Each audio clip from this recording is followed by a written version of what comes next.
Hi, I'm Orla and I'm from the Flexwhere marketing team. And today I'm super excited to be presenting you with the new Flexwhere dashboard. I'm going to walk you through how to use it and what benefit you can get from it. So the first thing that you need to know is this filter at the top. So firstly, you need to choose the period of time which you're looking at the data from. So you can choose the last year, 6 months, last 3 months, or of course you can customize your own range. For this video, I'm going to choose the last 3 months. Next, you're going to choose your premise. So at Dutch U and at Flexwhere, we have 2 offices. So we have one in Deventer in the Netherlands and we have one in India. So I'm going to choose Deventer for this one.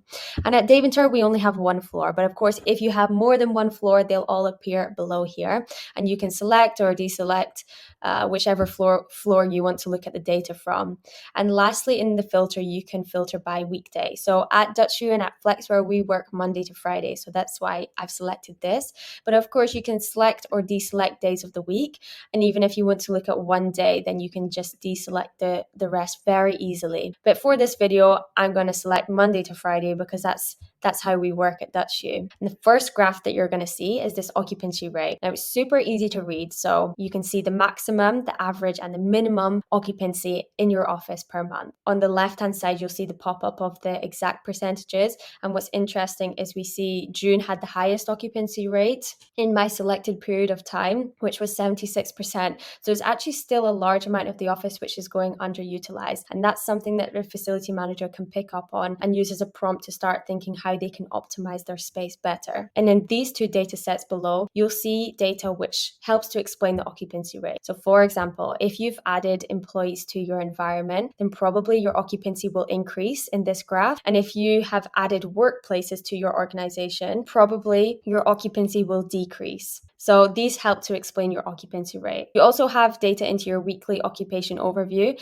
And I'm actually surprised at this because I thought in the Deventer office, Thursday would be when everybody is most in office, but it turns out it's actually Monday. Now, this is quite helpful for team leads, for HR managers in terms of planning employee events. It's really best to have events when everybody is face to face. And so if you want to plan an employee meeting, team drinks, a team lunch, then it's very helpful to know which days of the office your employees come in the most. But in this asset usage, you see the preferences of your employees in terms of which type of desk they like the most. So the list which will appear for you here is based on your labels that you have in your environment. So at Dutch U, we have 2 labels, either a sitting and standing desk or a double screen. And you can see the most popular desks are the sitting and standing desks. And you can see 49% of people like these desks the most. And lastly, we have the heat map. So you can see all the cool hot spots of the office and all the cold spots of the office. So at Dutch U, we obviously like meeting. So we have the 2 meeting rooms are really used a lot, and that's great. We get great usage out of this.